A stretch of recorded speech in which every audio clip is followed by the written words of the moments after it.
10 pages, that is less than 15 minutes for most people.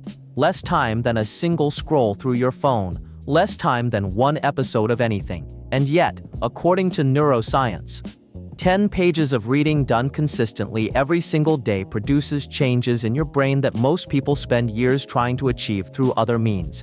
This is not about becoming an intellectual. This is not about finishing more books. This is about what happens inside your brain, quietly, invisibly, every single time you read. And once you understand it, you will never look at 10 pages the same way again. Think about the last time you genuinely sat down and read, not scrolled, not skimmed a headline. Actually read. Sentences, paragraphs, pages. For a lot of people, that memory is further away than they would like to admit. And it is not laziness. It is not that you do not care about learning. It is that the world you live in has been specifically engineered to make sustained attention feel almost impossible. Every app, every notification, every platform has been designed by some of the smartest people on earth with one single goal: to keep your attention fractured, scattered, and hungry for the next hit of stimulation. Reading asks you to do the opposite. It asks you to stay, to follow one thought all the way to the end, to sit with an idea long enough to actually understand it. And that, in the modern world, has become a radical act, one that your brain rewards in ways that science is only beginning to fully understand.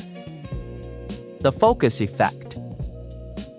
Here is the first thing 10 pages a day does that most people never expect. It rebuilds your attention span.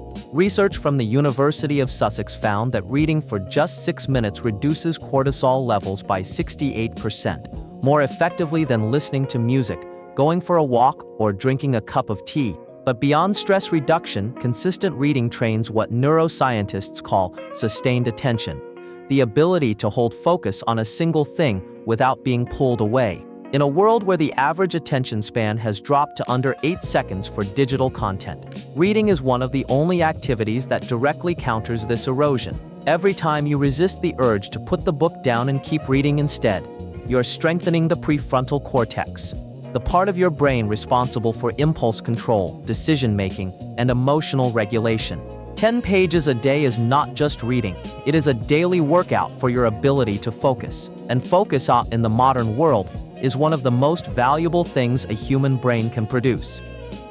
The empathy effect. Here is where it gets deeply interesting. Researchers at the New School in New York conducted a series of studies measuring empathy levels in people who regularly read literary fiction, stories about complex human experiences, compared to people who did not. The results were striking. Regular readers consistently scored higher on tests measuring the ability to understand other people's emotions, read social situations accurately, and navigate complex interpersonal dynamics, not because reading taught them facts about human behavior, but because their brains had spent thousands of hours inhabiting other people's inner worlds through story. Every time you follow a character through their fear, their grief, their hope, their confusion, your brain practices perspective taking. It builds what psychologists call theory of mind, the ability to understand that other people have thoughts, feelings, and experiences fundamentally different from your own. 10 pages a day quietly makes you better at being human, better at understanding the people around you, better at understanding yourself. The vocabulary and thinking effect. This one surprises people. Research consistently shows that the size of a person's vocabulary is one of the strongest predictors of their ability to think clearly, solve problems, and regulate emotions. Not because smart people happen to know more words, but because words are the containers your brain uses to hold and process thoughts. If you do not have a word for something, a feeling, a concept, an experience, your brain struggles to fully process it. It stays vague, unresolved, difficult to act on. The moment you acquire precise language for something, your brain can examine it, understand it, and respond to it more effectively. Reading is the single most efficient way to absorb vocabulary naturally, not by memorizing definitions, but by encountering words in context, repeatedly, until they become part of how you think. 10 pages a day means roughly 3 to 4 new words entering your working vocabulary every single day. Over a year, that is over 1,000 new cognitive tools your brain can use to understand the world and itself more clearly. The sleep and stress effect.